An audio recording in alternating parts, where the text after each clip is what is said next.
bisa ngobrol, diskusi tipis lah ya, diskusi ringan begitu kan dengan saya Daniel dan tentunya juga dengan Cuan Troopers ya Pak ya. Jadi Cuan Troopers itu adalah nasabah, sebutan nasabah untuk sekuritas begitu ya Pak ya.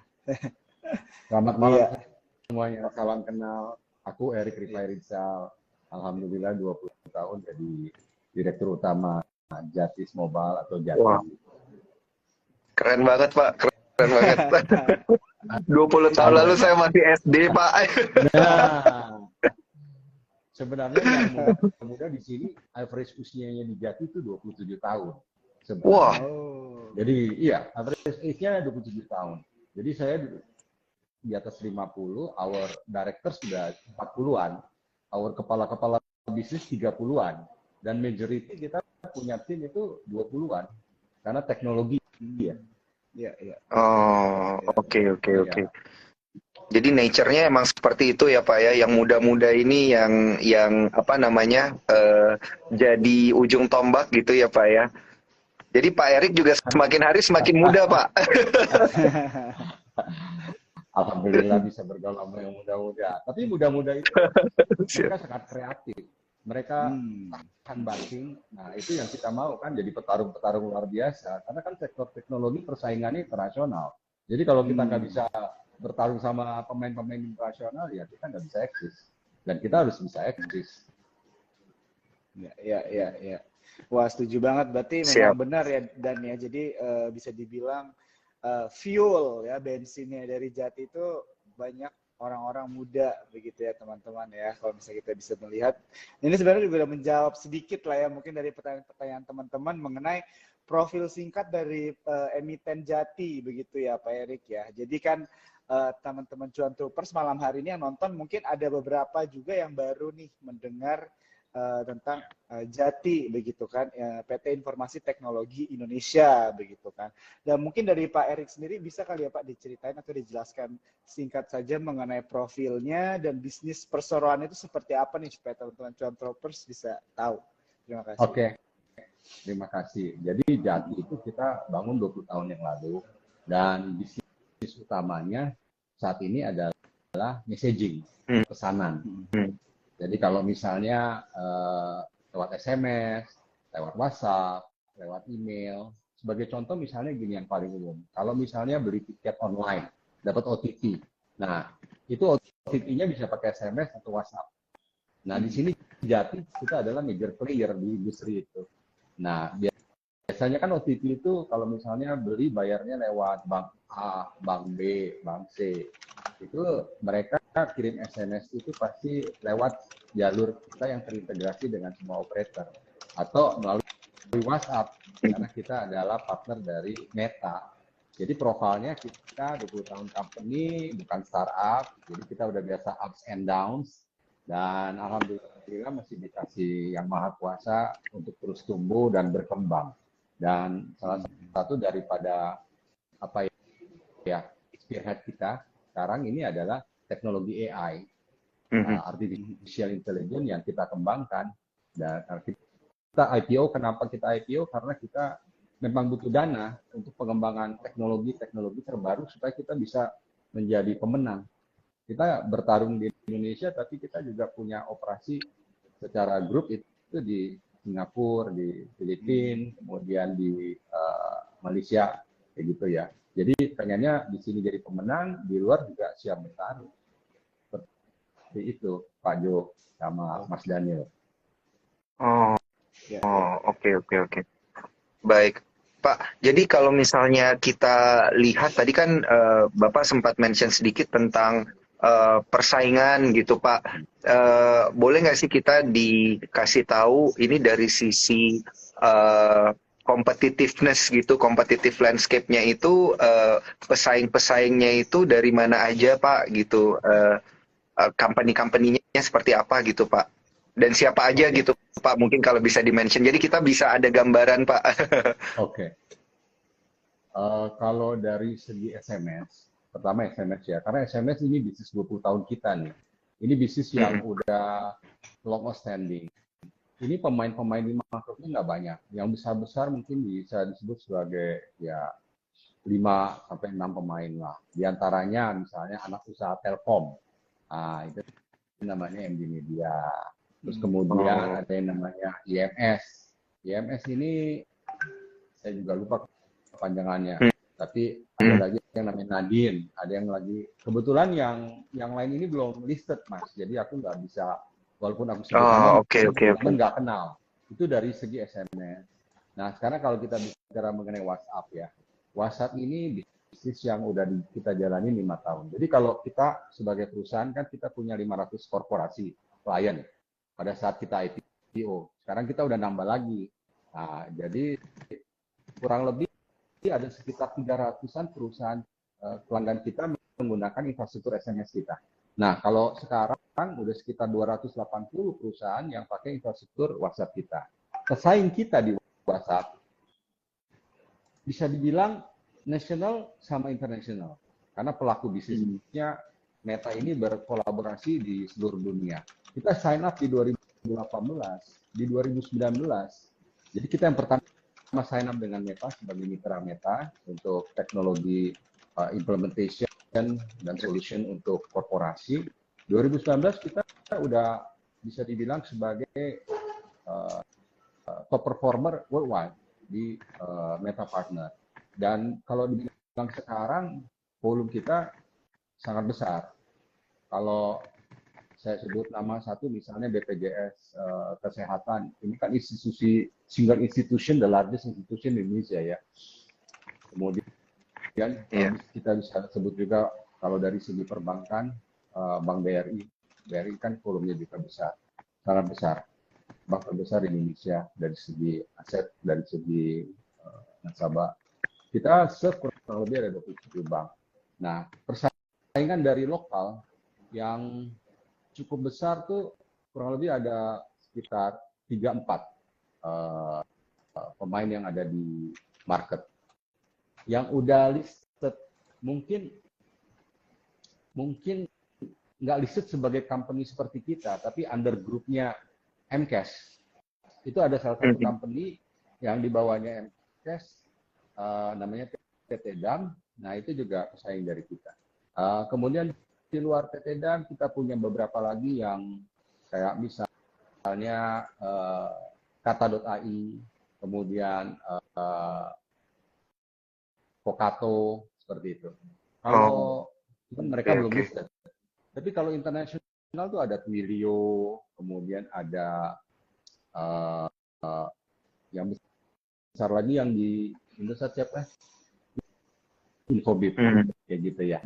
Jadi ya mereka, kalau saya nggak salah mereka udah listed, tapi di luar negeri, kayak gitu. Nah, kalau dari segi perpesanan melalui email, saya rasa ini udah teknologi yang umurnya udah 30 tahun, jadi sangat komoditi. Jadi pesaingnya begitu banyaknya, tergantung daripada kemampuan dari perusahaan untuk melakukan banding produk. Itu Mas Daniel. Oke. Baik. Wah, ternyata udah ya. lumayan ini ya, lumayan berkembang juga untuk competitive landscape-nya. Iya. Jadi memang kompetisi itu sehat, karena membuat kita selalu berusaha untuk menjadi lebih baik dan lebih baik lagi untuk memenangkan kompetisi. Nah, kekuatan kita adalah karena kita lengkap. Kalau di SMS kita bersaing dengan beberapa perusahaan, di WhatsApp kita bersaing dengan perusahaan-perusahaan yang berbeda.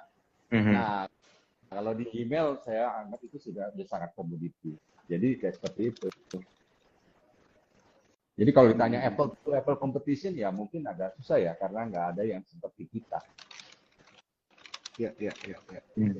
Ya, wah ini jadi cukup detail juga ya Dan ya, kalau misalnya kita dengar dari penjelasannya Pak Erik ya mengenai kompetisi yang ada, dan ternyata sampai ke luar negeri juga ya Pak ya. Jadi memang luar biasa banget begitu kan. Kalau misalnya kita mau ngomongin tentang prospeknya itu menarik sekali ya teman-teman ya. Oke, sebelum kita lanjut ke pertanyaan selanjutnya, aku mau ingetin ya buat teman-teman di sini kalau misalnya ada pertanyaan ya seputar kinerja, prospek juga dari Jati, boleh di Q&A box-nya. Ini komennya aku matiin supaya muka gantengnya Ko Daniel sama Pak Erik kelihatan nih gitu ya. Jadi ya enak ya ketutupan sama komennya begitu. Oke, iya. Jadi mungkin aku ada pertanyaan nih Pak, untuk Pak Erik ya. Jadi tadi aku sama Daniel di awal itu sempat membahas tentang tantangan terhadap saham-saham teknologi ya, perusahaan-perusahaan teknologi begitu kan, dari contohnya suku bunga gitu kan, dan juga pemakaian AI yang belum merata begitu ya, apalagi di Indonesia. Nah, tapi mungkin pertanyaan aku lebih ke arah kinerja aja sih Pak, kinerja dari perseroan saat ini dari Jati, Pak, mungkin bisa dijelaskan sekarang bagaimana keadaannya gitu. Karena kalau misalnya kita lihat kan memang laporan semester 1 performanya ini turun nih. Mungkin kan pasti ada alasannya dan mungkin juga ada strateginya nih dari Bapak Erik dan juga dari Jati bagaimana nih untuk menghadapi tantangan-tantangan yang ada. Iya, terima kasih Mas Jo. Jadi kita itu tadinya rencana IPO di bulan Januari dan Februari. Tapi ternyata akhirnya kita berhasilnya di bulan Mei. Nah, karena IPO di bulan Mei, kita kan nggak tetap harus invest di infrastruktur yang kita mau kembangkan. Yang satu teknologi artificial intelligence, yang kedua adalah marketplace berbasiskan WhatsApp. Nah, investment ini kita jalankan, dan dengan IPO, dan adanya dana IPO, investmentnya udah selesai. Nah, implikasinya apa? Dengan investasi yang pertama adalah, kalau bisnis kan cuma dua ukurannya Mas ya, satu revenue, yang kedua cost. Dengan investasi ini cost kita pasti naik. Nah, cost kita ini naik, di lain pihak kalau kita lihat bisnis di awal 2023 ini sempat kita mengalami penurunan sekitar 10%. Kenapa? Kurang lebihnya begini. Kita find out bahwa di awal-awal ini ada kegamangan di klien-klien kita, karena pertama faktor perang di Ukraina. Ini waktu itu ada kekhawatiran ini perang ini akan jadi apa gitu ya. Jadi orang agak menjaga-jaga diri. Yang kedua, ini sama kayak kasusnya Enron di 2008. Kita juga ada tuh, bisnis kita drop kurang lebih 40% malah. Karena orang jaga-jaga ya, sampai kasusnya yang di US sampai ke Indonesia di tahun 2008. 2016 juga sama, ada kasus yang di US yang cukup heavy, sehingga orang jaga-jaga. Nah, ini perang di Ukraine, orang jaga-jaga, tapi nggak terlalu heavy. Tapi ada juga faktor lokal. Kita kan masuk tahun pemilihan. Dan mungkin waktu semester 1 belum jelas siapa capres-capresnya. Sehingga orang jaga-jaga. Tapi sekarang dengan kejelasan siapa capres-capresnya, market udah mulai nggak gamang. Udah mulai jadi pertumbuhan yang menuju titik normal kembali. Dan begitu juga saya lihat kenapa banyak perusahaan yang akhirnya sign up again dengan kita. Artinya mereka willing untuk berkembang. Karena kalau kita ngomong teknologi kan investasi buat klien-klien kita. Kita ada 67 perusahaan, saya lihat ini sebagai salah satu factors yang membuat market ini udah nggak terlalu gampang seperti di semester 1. Itu kalau dari segi revenue dan juga dari segi investasi. Nah, apa yang kita investasi itu kita udah launch. Jadi AI kita ini kita launch kemarin 17 Juli. Kita launch AI berbasiskan NLP. NLP itu Natural Language Processing. Tapi ngomong AI dulu supaya mudah dimengerti teman-teman ya. AI yang kita kembangkan, karena gini, kita punya klien kan korporasi ya. Nah, korporasi ini punya million users, million customers. Nah, bagaimana korporasi bisa memperlakukan setiap individu as a unique person? Nah, itu butuh AI. Customer-nya jutaan, tapi seorang Erik akan berbeda dengan seorang Mas Daniel, akan berbeda dengan seorang Mas Jo. Punya latar belakang beda, usia beda, tingkat pendidikan beda, dream-nya beda. Kalau nggak pakai AI nggak bisa. Nah, how the AI works gitu ya. Kalau berhasilkan NLP itu Natural Language Processing, itu salah satu daripada produk kita kan adalah official WhatsApp yang di dalamnya ada elemen chatbotnya. Nah, kalau dulu kan chatbot itu berbasiskan menu orang pilih menu ini menu. Tapi kalau sekarang AI itu membuat chatbot itu seperti human, bisa diajak ngobrol. Just as if you are talking to a human, chatting sama human. Itu berbasiskan AI. Nah, AI yang pertama kelihatannya di chatbot. Nah, yang kedua, company kan bisnisnya basically dua. Satu akuisisi consumer, yang kedua retensi dan pengembangan existing consumer. Itu kalau AI fungsinya seperti apa? Nah, kalau untuk akuisisi, kalau sekarang kan misalnya katakanlah saya bank, atau saya sekuritas, atau saya investment management. Saya bilang bahwa kalau sekarang kan produknya yang ditawarkan begini, for your info, I have this product, apply to everyone who likes it. Jadi kalau nanti nggak gitu, seorang Mas Jo sama orang Mas Daniel is two different person. Jadi saya dengan katakanlah nomor handphone sama email, saya bisa crawling tuh ke all social media, misal connecting ke Twitter, connecting ke Instagram, connecting ke Facebook, whatsoever social media yang di-define, itu kita connect untuk crawling. Supaya apa? Supaya kita bisa tahu profilnya Mas Jo, profilnya Mas Daniel. Itu yang kita sebut sebagai public domain, data dari public domain. Nah, terus kemudian data dari public domain ini akan dikombine. Oke, kalau untuk akuisisi nggak bisa dikombine ya. Nah, dari public domain ini, kemudian pada saat berbicara dengan Mas Daniel, dengan Mas Jo, itu kita combine dengan ChatGPT. Jadi kita ada kerja bareng dengan ChatGPT untuk, karena kekuatan ChatGPT adalah mempresentkan, ya kan? Kalau kita pakai Google Search gitu, mau tahu misalnya, rumah sakit terbaik untuk penyakit ini, wah keluar tuh banyak banget. Jadi kekuatan ChatGPT adalah mensummarikan, this is the best for you. Kekuatannya mempresentasikan berdasarkan public data. Nah, kalau bicara mengenai existing customer, nah data daripada Mas Jo yang public sama Mas Daniel yang public itu dikombine sama existing datanya, sehingga ketemu profilnya yang bagus. Sehingga pada saat bicara sama Mas Jo, for example, Mas Jo, you like traveling. Mas Daniel misalnya, you are now planning to have a second house. So the offering of the product is different, because for traveling and to have a second house itu kan two different things. Produknya yang di offer akan berbeda. Dan Mas Daniel, Mas Jo merasa, oh kok kamu ngerti saya ya?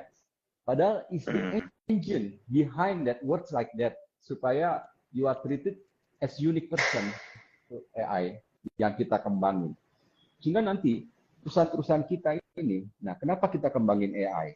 Jadi begini, waktu kita review, AI itu mahal AI itu. Sedangkan kita merasa perusahaan Indonesia nggak punya pilihan, harus go AI.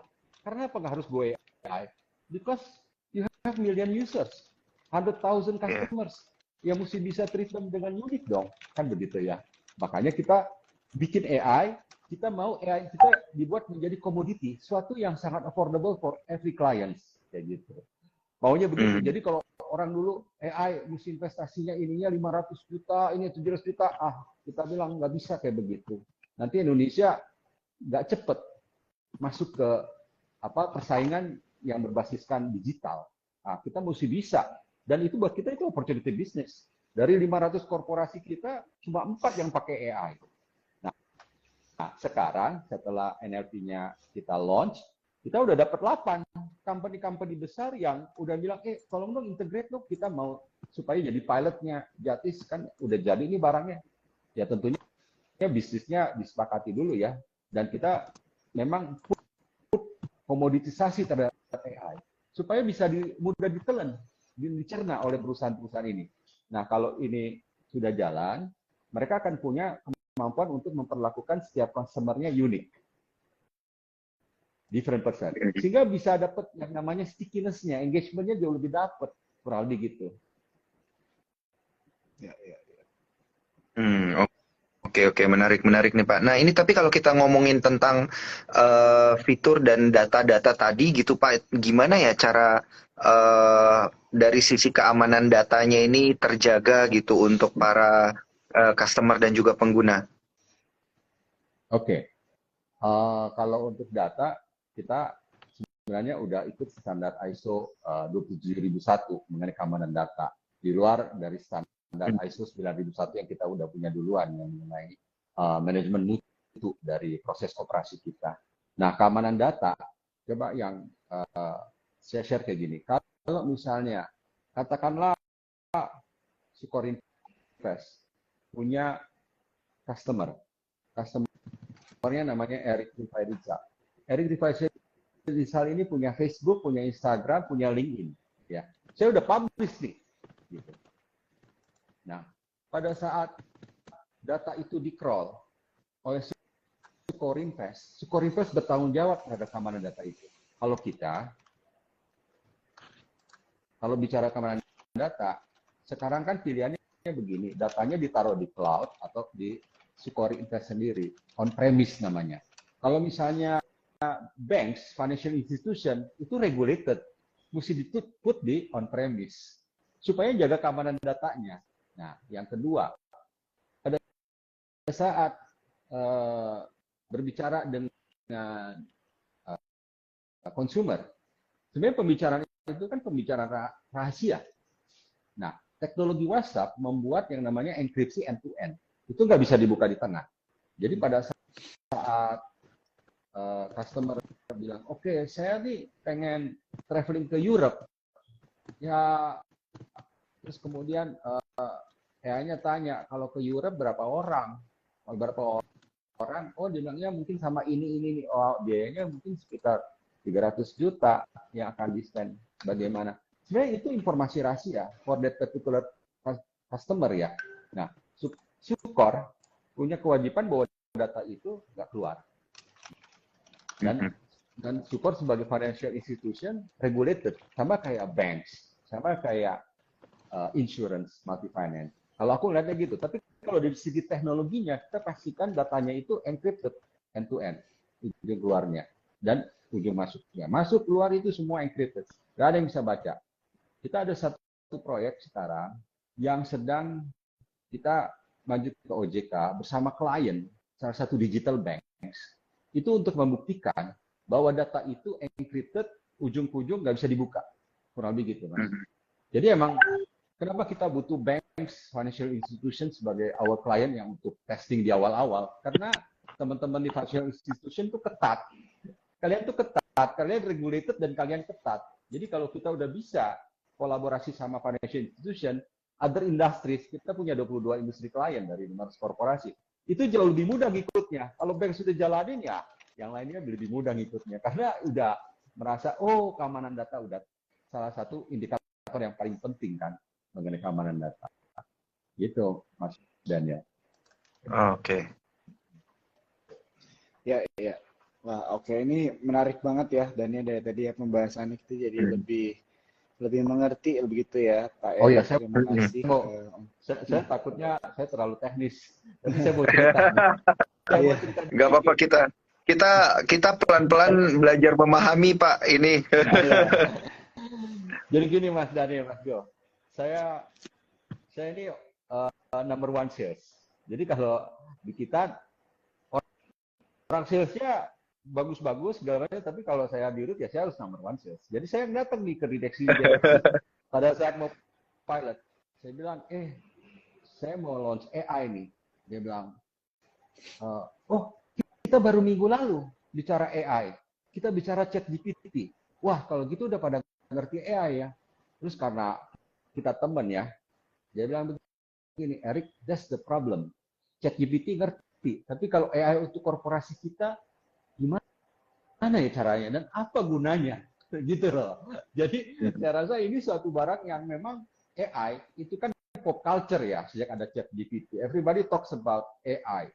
Tapi begitu masuk ke sektor korporasi, even the top level juga mencoba untuk mencari tahu bahwa AI itu apa dan manfaatnya buat saya apa, terus gimana pakainya, caranya gimana. Jadi it's a early stage untuk every korporasi untuk masuk ke Indonesia ya, untuk bisa memanfaatkan teknologi ini, gitu Mas. Jadi Mas Jo sama Mas Daniel kita sama-sama belajar. Ya.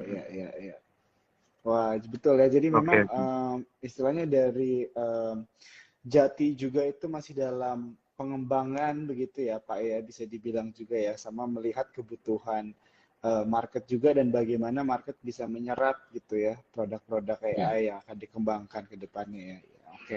Um, Sebelum kita lanjut ke pertanyaan selanjutnya, aku mau ingetin dulu ya buat teman-teman cuan troopers yang nonton, ini IG live-nya di save ya, di save. Jadi kalau misalkan ada ketinggalan nih penjelasan mengenai profile ya dan juga skema bisnis dari Jati kan bisa nonton langsung di Sukor Sekuritas Instagramnya langsung begitu. Dan kalau misalkan ada pertanyaan boleh di Q&A box-nya ya. Oke, lanjut ya pertanyaannya ya Pak ya. Tadi Daniel, jadi tadi aku lihat ada beberapa dari cuan troopers juga yang mention kan Jati itu baru IPO begitu Pak ya di tahun ini. Dan ada beberapa yang penasaran juga sih Pak mengenai realisasi dana IPO kemarin itu penggunaannya di mana aja tuh Pak? Kira-kira mungkin boleh dijelasin nih sama teman-teman yang lagi nonton. Oke, jadi kita 23,08% kita pakai untuk teknologi AI, membangun daripada fondasinya. Karena fondasi AI itu adalah satu, dia bisa berkolaborasi dengan any public data. Yang kedua, dia siap diintegrasikan dengan any private data yang ada di multiple clients yang punya infrastruktur beda-beda. Itu dibangun fondasinya. Itu 23,8% dan itu udah selesai. Jadi cost kita akan pasti turun.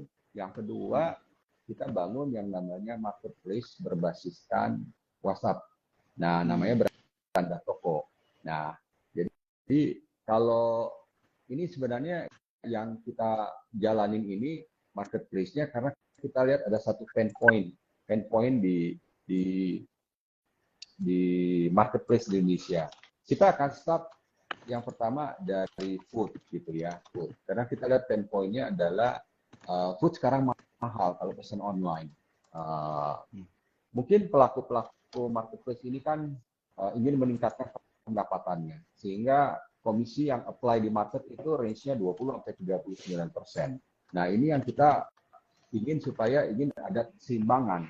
Karena untuk UMKM, kalau kena komisi 20-39%, itu salesnya pasti drop. Tapi ternyata nggak hanya UMKM yang salesnya drop. Kita juga bicara dengan big brands, mereka juga sales drop-nya itu bisa 50-80% karena kenaikan harga komisi dari marketplace yang existing. Di sini kita lihat pain point-nya dan kita akan masuk ke market. Tapi kita masuk ke market, kita akan mulai di hari kemerdekaan tahun ini 17 Agustus, tapi kita bawanya carry-nya barang yang berbeda dulu. Artinya nggak dari foodnya udah jalan, kita udah pilot, tapi kita punya lihat satu kesempatan yang sangat bagus, yang namanya electric vehicle, motor listrik, sepeda listrik.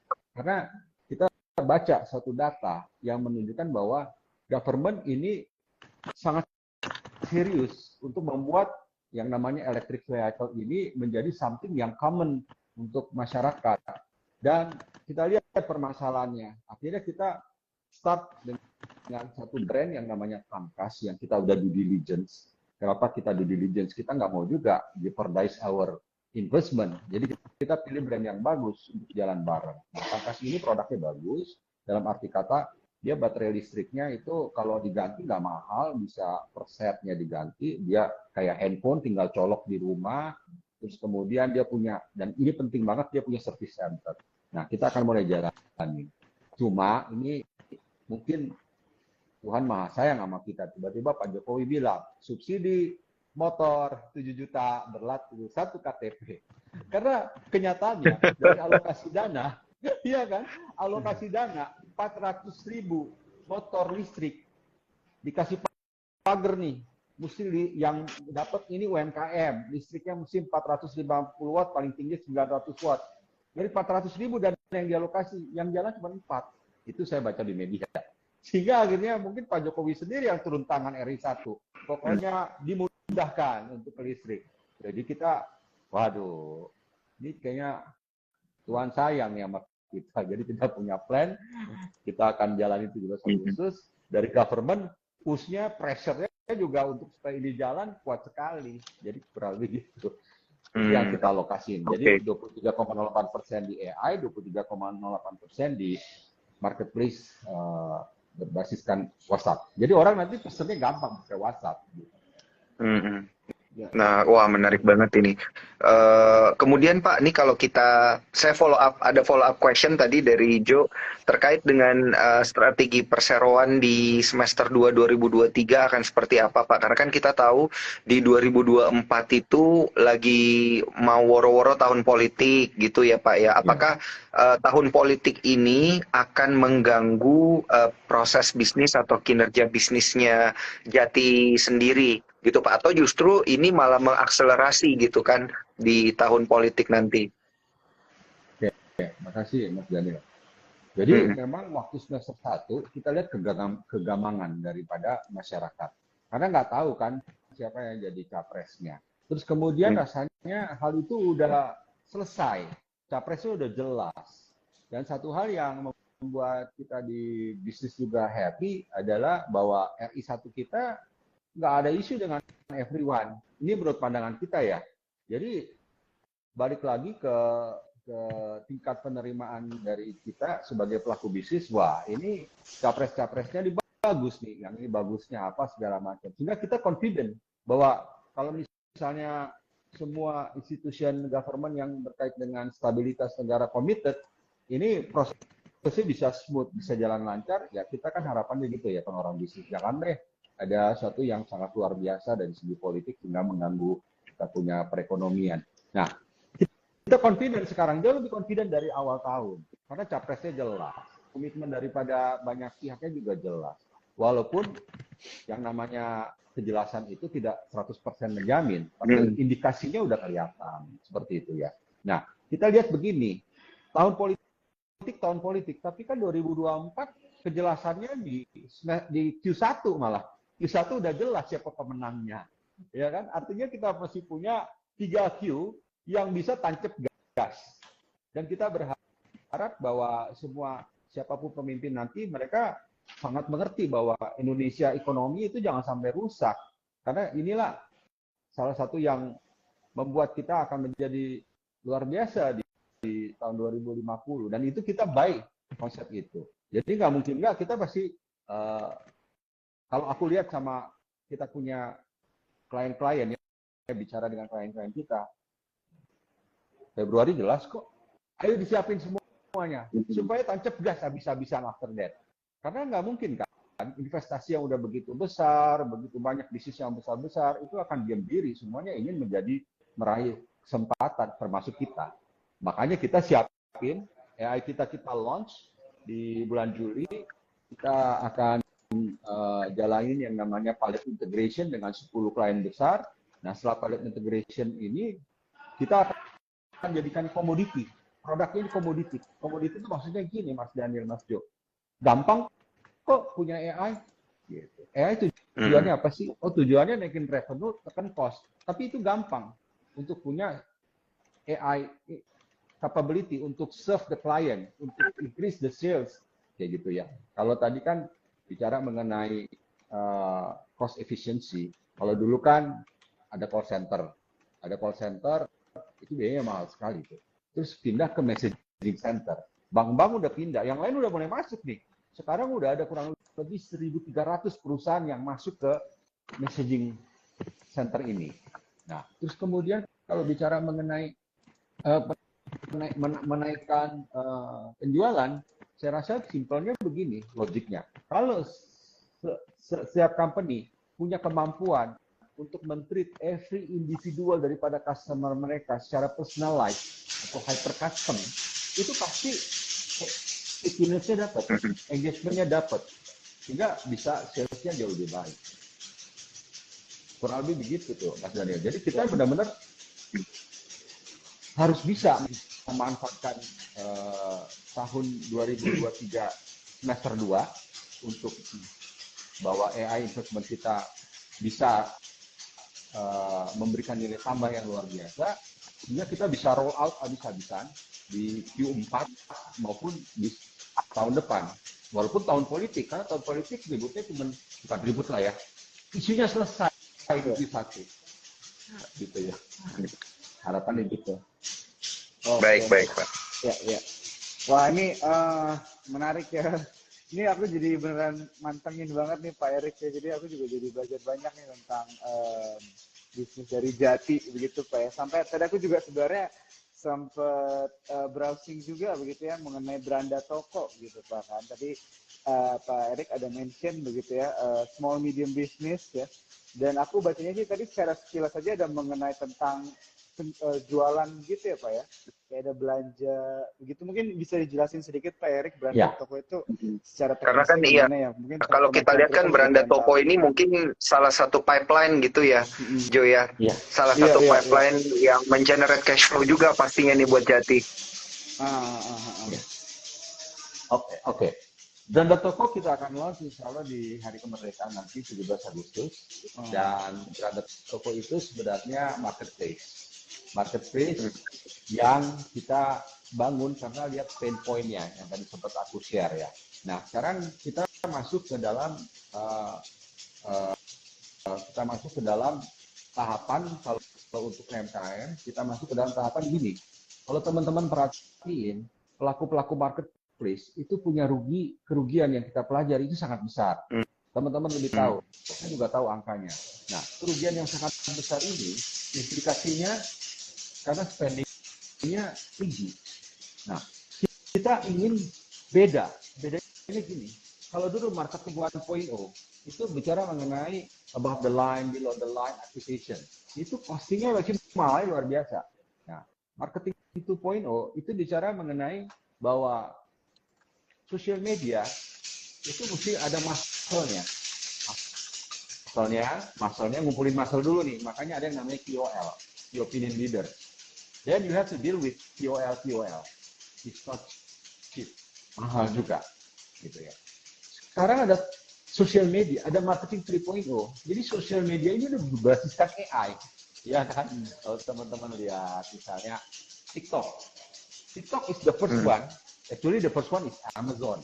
Tapi Amazon produknya buku, kemudian sama produknya dia sendiri. Tapi when you say about TikTok, itu udah bicara mengenai any product from all the suppliers itu akan di-push kepada customer sesuai dengan mereka punya preference. Kalau tadi Mas dia suka traveling, mungkin all about travel sites, travel plans, travel hotels akan di-push ke Mas Jo. Kalau Mas Daniel misalnya suka sports, everything about sports. Saya suka makan, everything about food. Jadi basisnya AI. TikTok ini sekarang di-follow oleh Facebook dengan Reels-nya, di-follow oleh YouTube dengan Shorts-nya. Jadi everyone udah mainnya di sekarang AI based. Nah, ini yang kita mau bisa menjadi base daripada marketing campaign kita ke depan. Jadi udah marketing 3.0. Jadi marketing yang benar-benar kita bisa ukur. Kita spending 100, hasilnya berapa? Spending 200, hasilnya berapa? Nah, ini yang saya rasa cara yang sangat penting buat kita supaya kita punya marketplace ini nggak terjebak ke dalam satu bakar duit. Kita nggak mau ada bakar duit lagi. Bakar duit is over. Sekarang mesti kasih value ke market dan untung, bukan jor-joran dibakar duit. Campaign-nya juga mesti terukur. Nggak bisa campaign jeder. Habis itu rugi, kan kita nggak mau jadi company yang rugi. Iya benar Pak.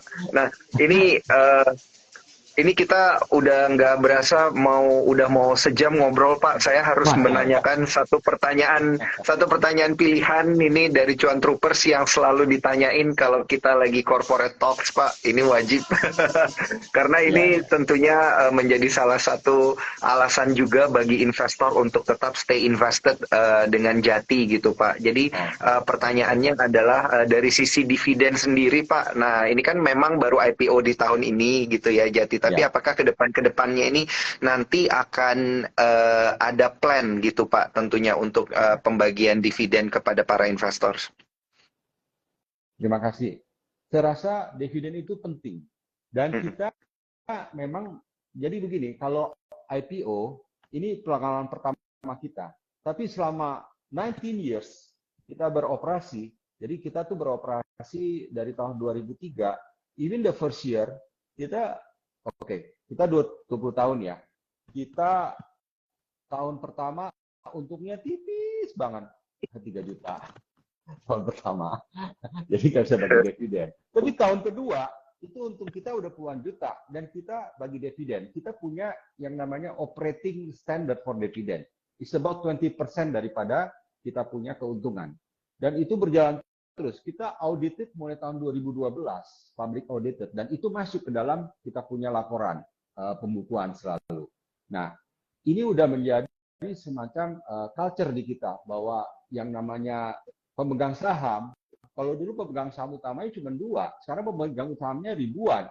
Dan saya rasa kita IPO, kita listing juga bukan main-main. Kita mau jadi perusahaan yang, kalau IPO kan bisa ini ya, masuk ke capital market, bisa menggunakan instrumen-instrumen capital market. Karena investasi di teknologi kan nggak akan selesai satu, selesai semuanya. Nggak bisa begitu. Akan ada teknologi baru yang kita mesti siap belajar dan invest. Tapi hasilnya itu harus dinikmati. Dan mungkin bicara track record kita, dividen harus kita bagi. Nah, setelah pada saat kita sepakat IPO, kita bilang nggak bisa ini bagi dividen cuma 20%. Karena kalau dulu pemegang sahamnya 2, dua-duanya merasa 20% cukup. Tapi mungkin ke depannya kita akhirnya sepakati di kita punya RUPS, kita sepakati, ke depannya itu range-nya bisa 20-50%. Supaya Mantap. apa? Karena pemegang sahamnya ribuan. Kalau dulu ada dua, kan beda gitu ya, antara 2 sama ribuan. Gitu. Jadi itu is our commitment juga untuk membuat, ya saya juga sebagai CEO juga sebagai pemegang saham, kan kalau nggak bagi dividen, jangan tahun bagi dividen, masa IPO abis itu nggak bagi dividen, kan nggak lucu gitu ya. Siap Pak, mantap Pak, mantap. Ini pasti investor jadi pada convince. Mudah-mudahan Pak, terima kasih banyak. Tapi itu beneran, masa kita 20 tahun bagi dividen 19 tahun, habis itu IPO nggak bagi dividen kan? Betul. Sorry, dan kita nggak mau, orang mau bagus, mau berkembang, malah nggak bagi dividen, nggak masuk di akal. Iya. Baik. Wah, ini udah pas banget sejam ya. Kita dari jam 6.30 sampai jam 7.30. Pertama aku mau say thank you dulu nih ya ke Pak Erik ya Pak, sebagai Direktur Utama dari Jati ya Pak. Terima kasih banyak atas waktu dan penjelasannya nih untuk para investor dari Sukor Sekuritas, dan juga Daniel ya yang udah menemani di sesi kita malam hari ini. Thank you banget Pak Erik ya, dan buat Daniel juga ke depannya. Mari, bye-bye. Selamat malam semuanya. Thank you, bye-bye semuanya. Salam.